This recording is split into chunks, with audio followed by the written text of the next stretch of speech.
أما بعد فقد قال رسول الله صلى الله تعالى عليه وسلم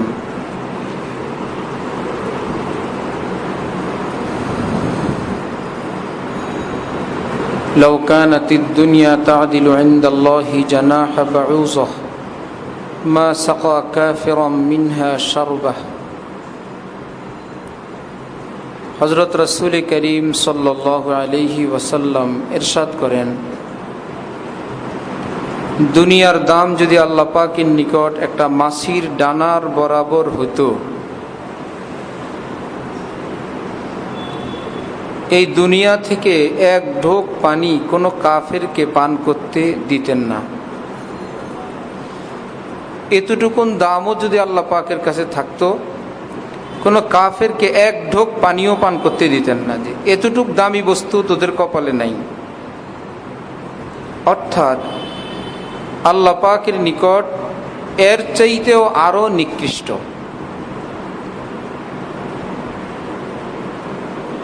একবার সাহাবাই কেরাম সহ রাসূলুল্লাহ সাল্লাল্লাহু আলাইহি ওয়াসাল্লাম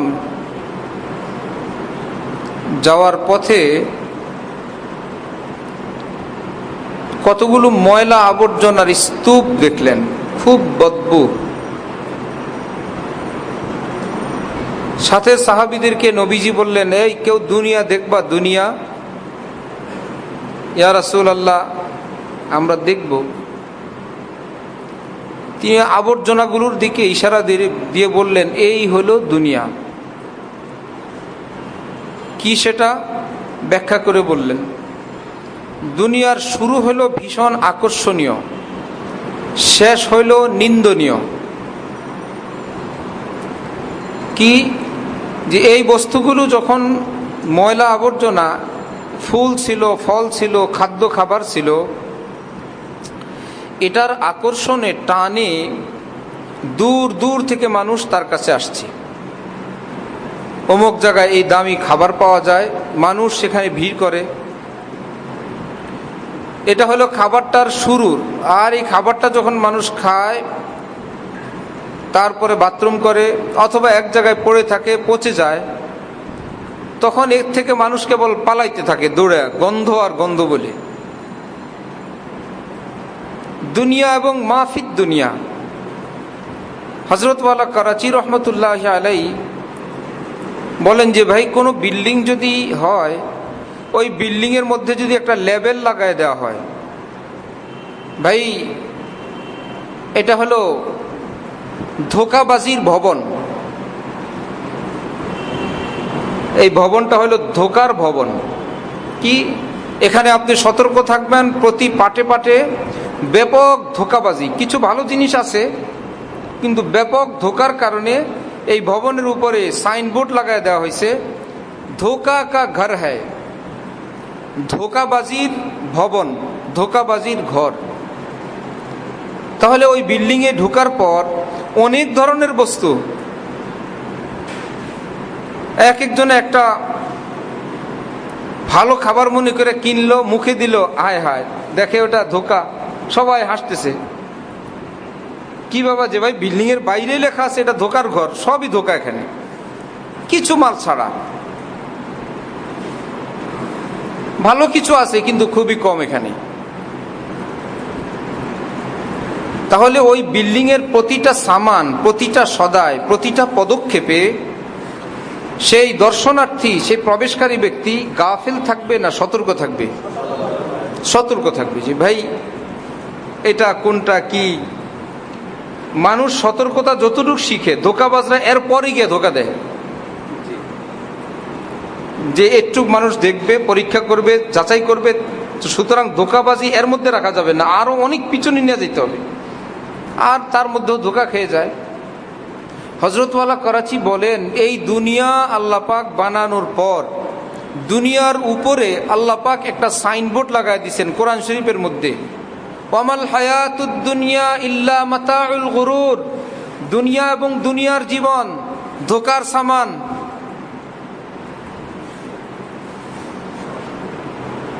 সাইনবোর্ড লাগাইছেন কি আমরা নিজেরা ব্যাখ্যা করে না, আল্লাহ কোরআন শরীফে। ধোকার বাড়ি, কি মুশকিল, কি সেটা? আমাদের শেখ হযরতওয়ালা ঢালকানগর বলেন যে দুনিয়ার শুরু এবং শেষ কবিতার মাধ্যমে হযরত বলেন যে ভাই এত সুন্দর এক একটা জিনিস দেখি, নদীর জোয়ার যখন দেখি মন ভরে যায়, গোলাপ ফুল যখন দেখি একদম মনটা আকৃষ্ট হয়ে যায়, ছোট্ট শিশুর দাঁত শূন্য মুখে যখন হাসতে দেখি মন কেড়ে নিয়ে যায়, নারীর চুলের বাহার দিয়া পুরা অঞ্চল পাগল করে চলে যায়, পাখিদের ঝাঁকে ঝাঁকে যখন ঢেউয়ের মতন উঠতে থাকে, আল্লাহ এত সুন্দর পাখির উড়ানি, কি সুন্দর লাগে। এরকম অনেক বস্তুর নাম তিনি সৌন্দর্য বললেন। তারপর বললেন কি, হায় হায় সকাল দেখলে মনে হয় আবহাওয়া এত সুন্দর, হালকা আলো বাতাস গায়ে লাগতেছে, মন চায় যে এখানেই পড়ে থাকি। এটা হলো দুনিয়ার শুরু। এইবার শেষের দিক গিয়ে আবার বলেন, কিন্তু তাকায় দেখি কি জোয়ার ছিল যেই নদীতে, জোয়ার নাই, ভাটা এসে গেছে, একদম তলা শুকায় ভরে গেছে। তা আমি যে জোয়ারের সঙ্গে মন লাগাবো, জোয়ার তো থাকে না, জোয়ার তো চলে যায়, না এটার সঙ্গে লাগানো যাবে না। আমি যে পাখির ঝাঁক দেখে আমার কাছে সুন্দর লাগছিল, একটু পরে দেখি হারায় গেছে, নাই, তো তাকে তো আমি মন লাগাইতে পারি না। শিশুর এত সুন্দর দাঁত শূন্য মুখ, ভাবছিলাম এই দিকে তাকাই জীবন শেষ করে দিব, দেখলাম দাঁত উঠলো পড়লো আবার উঠলো, কয়দিন পরে এমন পড়াই পড়ছে আর উঠে না। 80 বছরের শিশু এখন 80 বছরের মানুষ, লাঠি ভর দিয়া কোমর বাঁকায়া, কোমর ঝুঁককে মিসলে কামা নি হুই, কই নানা হুয়া কই নানি হুই, কোমর ঝুঁকা কামানের মতন হয়ে গেছে। কোন যুবকের নাম এখন নানা সাহেব, আর কোন যুবতীর নাম নানি সাহেবা। এক সময়ের যুবক যুবতী, কি মুশকিল, কি করি, যেই দিকেই তাকাই সব কিছুর মধ্যে দেখি লয় ক্ষয় ধ্বংস। আমি তাহলে কি করি? আমার প্রেমাসক্ত মনকে আমি লাগাই কিসের সাথে যে তুমি একে ভালোবাসো? যার সঙ্গেই দেখি না সেটাই শেষ হয়ে যায়। কিন্তু আমার মন তো মানে না যে এরকম ধ্বংসশীল বস্তুকে ভালোবাসতে, আমার মন পছন্দ করে না।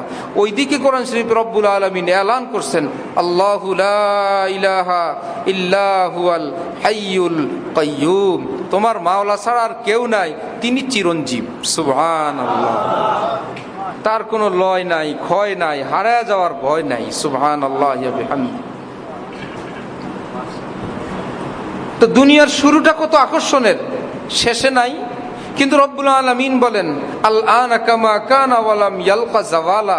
আল্লাহর শানে একজন বলেন, আল্লাহ যেমন ছিলেন তেমনই আছেন। এমন না যে আল্লাহর বয়স বেড়ে গেছে, আল্লাহ একটু দুর্বল হয়ে আসছেন। ফেরাউন নমরুদ সাদ্দাদের সময় যত শক্তিশালী ছিলেন, ফেরাউনকে চুবানোর সময় যত ক্ষমতা ছিল, এখন আর মনে হয় অত ক্ষমতা নাই। রব্বুল আলামিন বলেন, না, আমার জাত, আমার সত্তা শুরু যেমন শেষও তেমন। আমার তো শুরু নেই শেষও নাই, আগেও যেমন পরেও তেমন। সুবহানাল্লাহ ওয়া বিহামদিহি। এই দুনিয়া এমন, সব দিবে যায় স্ত্রীকে, একদিন বাঁকায় বসবে। নবীজি বলেন, সারা জীবনের সব নাজ নেয়ামত, কষ্ট ক্লেশ, কোরবানি, ঘাম অস্বীকার। এটা খোদাই নিজাম। কি ব্যাপার? আল্লাহ পাক সবকিছুর মধ্যে একটা লয় ক্ষয় ধ্বংস এবং ভিন্নতা দিয়ে রাখছেন। বান্দা আবার ধোকায় পড়ে এখানে দিল না লাগায় বসে যে চলো আমার যা পাওয়ার জীবনে আমি সব পেয়ে গেছি, আর আমার কিছু চাওয়ার নাই। এইরকম কোনো জায়গা নাই। যত ভালো জায়গা একটু কষ্ট, আরেকটা জায়গা আরেকটা ঝামেলা।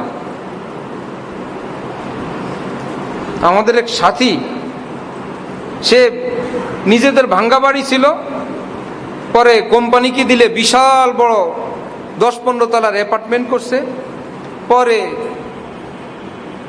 গাড়িও কিনছে, বাড়িও পাইছে, নিজেরা ভাগে গাড়িও কিনছে। একদিন ফোনে জিজ্ঞাসা করলাম, কি অবস্থা, কেমন আছো? বললো, আগে ভালোই ছিলাম, এখন পাগল হয়ে গেছি। 10-12 তলা বাড়ি হয়েছে, জাপান থেকে ইনটেক গাড়ি আসছে, আগে ভালোই ছিলাম, এখন কি হয়ে গেছি, গাড়ি বাড়ি হওয়ার পর এখন পাগল হয়ে গেছি। কি ব্যাপার?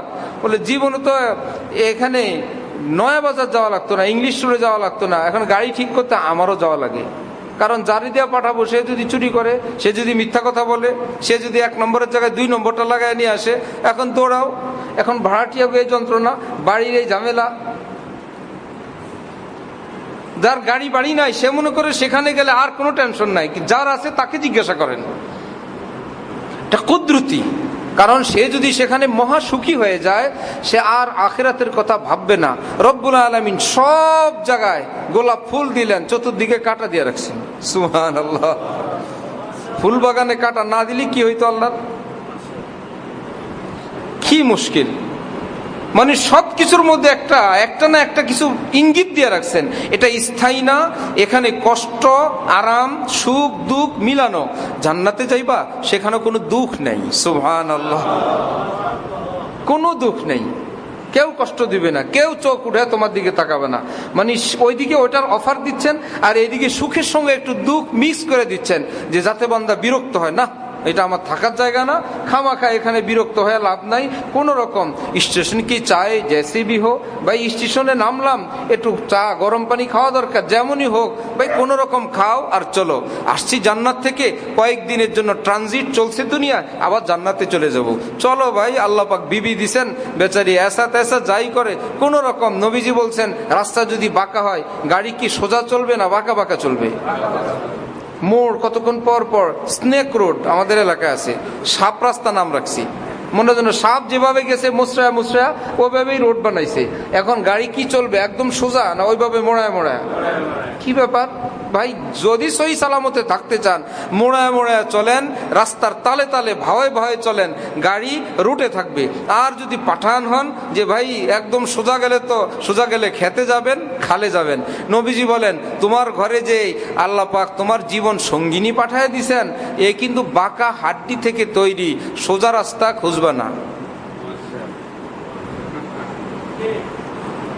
বাঁকা হাড্ডি থেকে তৈরি, নবীজি বলছেন। তার মানে তার আচার আচরণে, বুঝ জ্ঞানে, বুদ্ধিতে কিছু বক্রতা থাকবে। হাড্ডি থেকে তৈরি, তার একটা নিয়ম থাকবে না? এক বেচারাকে আঙ্গুর খাওয়াইছে একজন, বললো আঙ্গুরের মধ্যে মুদ্দারের গন্ধ আসে।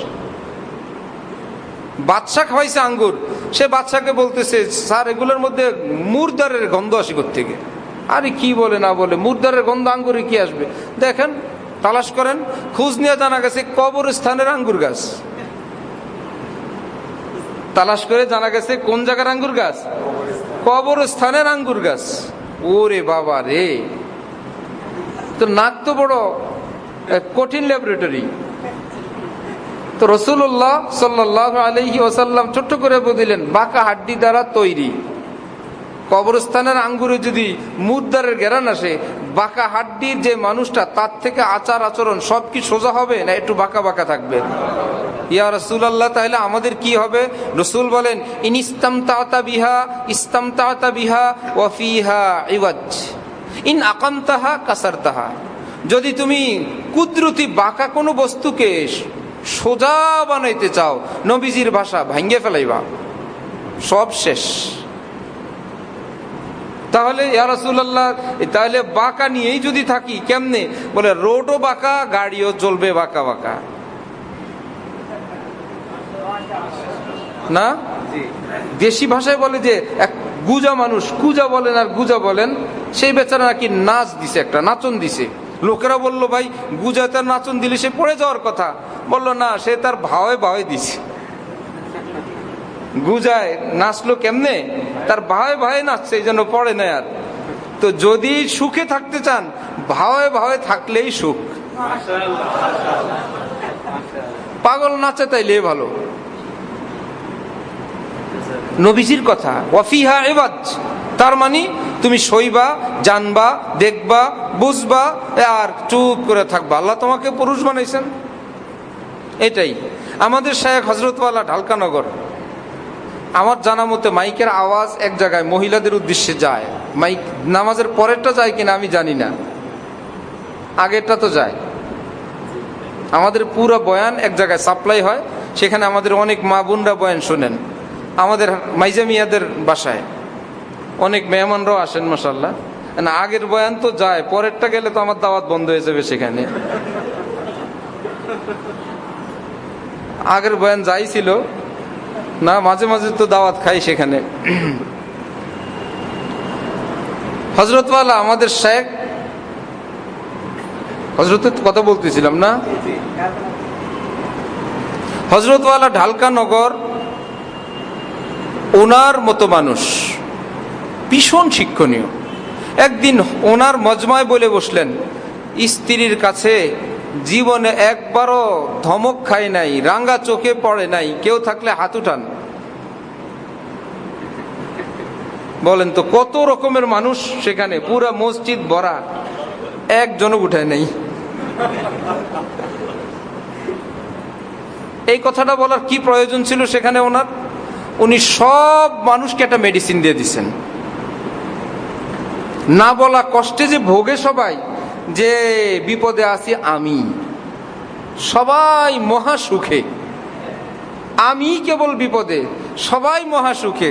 হযরতওয়ালা শর্টকাট দেখায় দিলেন, আপনি একা না, সবাই একই বিপদে আছে। দেখেন কেন? ওই যে নবী বলছেন বাঁকা হাড্ডির তৈরি, আঙ্গুরে যদি লাশের গন্ধ আসে, বাঁকা হাড্ডির তৈরির মধ্যে সবকিছুর মধ্যে বাঁকা বাঁকা বাঁকা বাঁকা থাকবেই।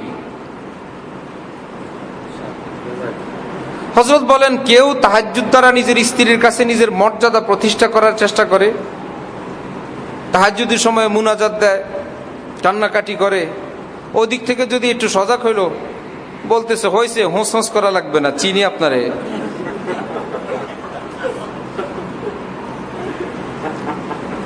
হোঁস হোঁস জানা আছে, শেষ বুজুর্গি।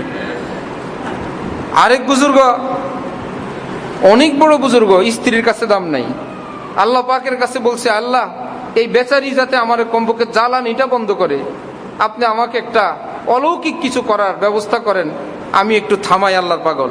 তা আল্লাহ পাক বলছেন, থামবে তো না, তার আশা পুরা করি, যাও অমুক মাঠে যাও, এরকম পাখা নাড়ো, হাত পাখা নাড়ার মতো নাড়ো, একদম শূন্যের মধ্যে উড়া শুরু করছে।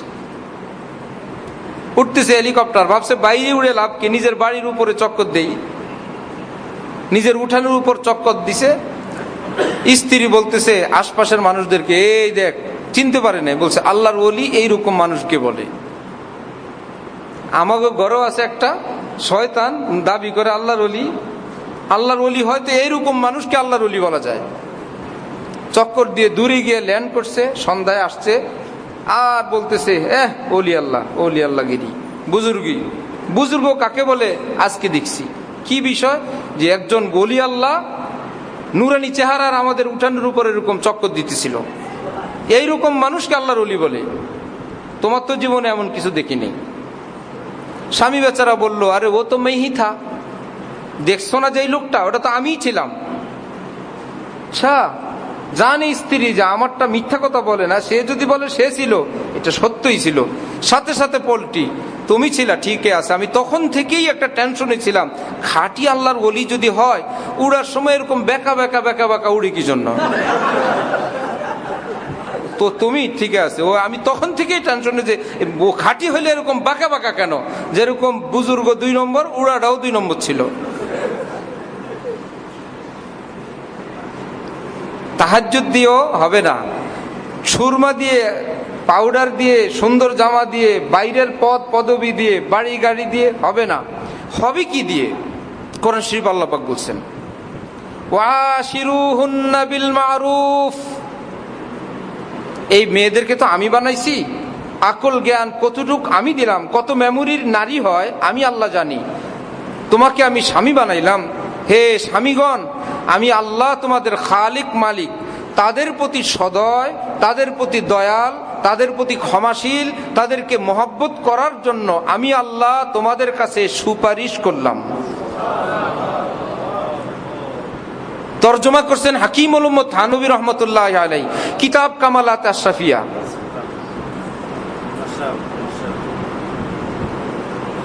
শুনছেন? সুপারিশ করতেছেন কে?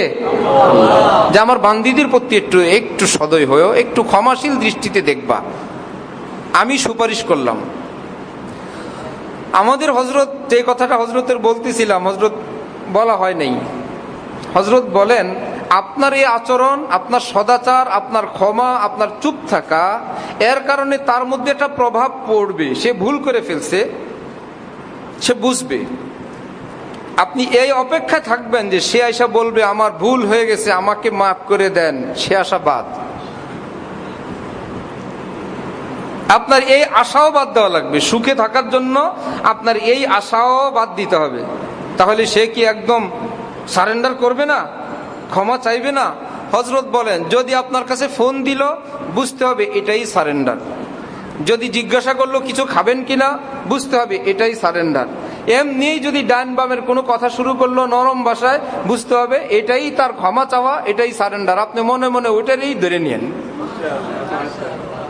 ফুলে থাকবেন, কবে আমার কাছে বলবে মাপ চাই, এর আগ পর্যন্ত ফুলা। আপনি ফুলে 15 দিন থাকবেন না 15 মাস থাকবেন, এর চাইতে বড় ফুলা ওনারা জানে।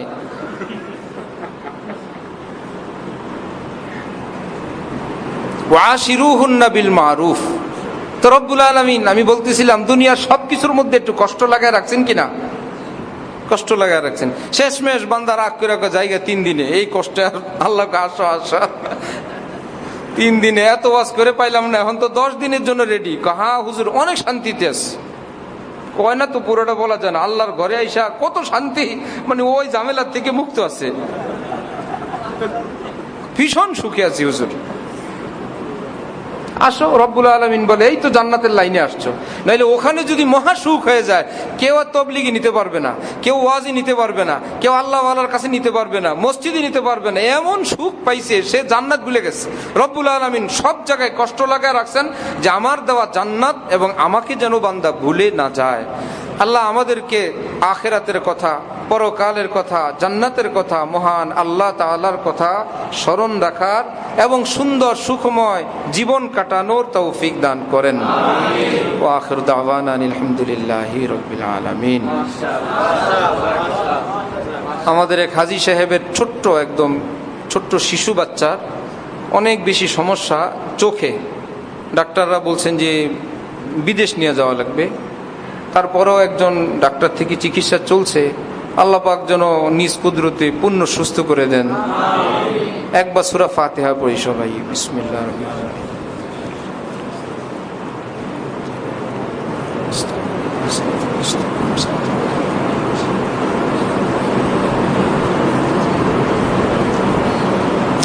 আলহামদুলিল্লাহি রাব্বিল আলামিন, ওয়াসসালাতু ওয়াসসালামু আলা খায়রি খালকিহি সাইয়্যিদিনা মুহাম্মদ ওয়া আলা আলিহি ওয়া আসহাবিহি আজমাইন। আয় আল্লাহ রহমান মেহেরবান আল্লাহ, আয় আল্লাহ আমাদেরকে মাফ ফরমান। আয় আল্লাহ আমাদের জীবনের সব গুনাহ মাফ ফরমান। আয় আল্লাহ আমাদেরকে আখিরাতের কথা ইয়াদ রাখার তৌফিক দান করেন। আয় আল্লাহ হারাম দুনিয়া থেকে আমাদেরকে আলাদা হওয়ার তৌফিক দান করেন। আয় আল্লাহ আমাদেরকে দুনিয়ার মধ্যে আখিরাত কামানোর তৌফিক দান করেন। আয় আল্লাহ দুনিয়ার ভিতরে থেকে দিনওয়ালা আখিরাতওয়ালা হওয়ার তৌফিক দান করেন। আল্লাহ আপনার হাবিব তো বলছেন, আয় আল্লাহ এই দুনিয়ার মধ্যে আখিরাতের সামান জোগাড় করার জায়গা, হাজারো ঝামেলার মধ্যে, হাজারো যন্ত্রণা এবং পেরেশানির মধ্যে এখানে তো বন্দিগিও আছে, নামাজ আছে, ইবাদত আছে, জিকির আছে, আপনার ইয়াদ আছে। আয় আল্লাহ আমাদেরকে আপনার মর্জিওয়ালা জিন্দিগি দান করে দেন। আয় আল্লাহ আমাদের দেশের উপর রহমত নাজিল ফরমান। সারা জাহানের মুসলমানদের উপর রহমত নাজিল ফরমান। সারা জাহানের মুসলমানদেরকে আপনি গালিব ফরমান। সারা জাহানের মুসলমানদেরকে আপনি বিজয় দান করেন। এলমে, আমলে, তাকওয়ায় সব দিক থেকে আপনি উন্নতি থেকে উন্নতি দান করেন। কাফির মুশরিকদেরকে হেদায়েত নসিব ফরমান। যাদের ভাগ্যে হেদায়েত নাই তাদেরকে মাগলুব করে দেন, পরাজিত করে দেন, পরাভূত করে দেন। আয় আল্লাহ তাদের সব সমর, সব অস্ত্র, সব কিছুকে আপনি অকিছু বানায় দেন। আয় আল্লাহ তাদের যত ষড়যন্ত্র, যত প্ল্যান মুসলমানদের বিরুদ্ধে আপনি সব কিছুতে আগুন জ্বালায় দেন। আয় আল্লাহ, আয় আল্লাহ আমাদের এক দোস্ত, তার বাচ্চা, ছোট বাচ্চা অনেক অসুস্থ চোখে। আয় আল্লাহ বাচ্চাটাকে আপনি সম্পূর্ণ সুস্থ করে দেন। আয় আল্লাহ আপনার হাবিবের উসিলা আপনি সুস্থ করে দেন। আয় আল্লাহ আপনার হাবিব সাল্লাল্লাহু আলাইহি ওয়াসাল্লামের উসিলা আপনি সুস্থ করে দেন। ইয়া শাফি আল আমরাজ, ইয়া শাফি আল আমরাজ, ইয়া কাফিয়াল মুহিম্মাত ইয়া দাফিআল বালিয়াত। আয় আল্লাহ আমাদেরকেও সুস্থ করে দেন, ওই বাচ্চাটাকেও সুস্থ করে দেন। আমাদের মধ্যে আমাদের ঘর বাড়িতে আত্মীয় স্বজন যারা অসুস্থ, আয় আল্লাহ আমাদের সকলকে আপনি সুস্থতার নেক জিন্দেগি দান করেন। সকলের দিলের নেক আশা নেক দোয়া আপনি কবুল ফরমান। আয় আল্লাহ হযরত জুনায়েদ বাবু নগরী সাহেব, আয় আল্লাহ দুনিয়া থেকে চলে গেছেন, আয় আল্লাহ ওনাকে জান্নাতের উঁচু মাকাম দান করে দেন। আয় আল্লাহ ওনার বদল আপনি এই দেশে আরো হাজারো দান করে দেন। আয় আল্লাহ এই দেশে হক্কানি আলেমদেরকে আপনি ইজ্জত আবরু বাড়ায় দেন। আয় আল্লাহ মাদ্রাসা মসজিদের এই দ্বীনের তালিমকে আপনি সহজ বানায় দেন। মাদ্রাসাগুলোর তালিম আপনি সহজ থেকে সহজ বানায় দেন, গায়েব থেকে আপনি কুদরতি সহজ বানায় দেন। আয় আল্লাহ করুণা এবং এই ধরনের আযাব দুনিয়া থেকে উঠে নিয়ে যান। আয় আল্লাহ আমাদের বিবি বাচ্চাদেরকে দিনদার নেককার আল্লাহওয়ালা বানায় দেন। রব্বানা হাব লানা মিন আজওয়াজিনা ওয়া যুররিয়াতিনা কুররাতা আয়ুন ওয়াজআলনা লিল মুত্তাকিনা ইমামা। সুবহান রাব্বিকা রাব্বিল ইজ্জাতি আম্মা ইয়াসিফুন ওয়া সালামুন আলাল মুরসালিন ওয়ালহামদুলিল্লাহি রাব্বিল আলামিন।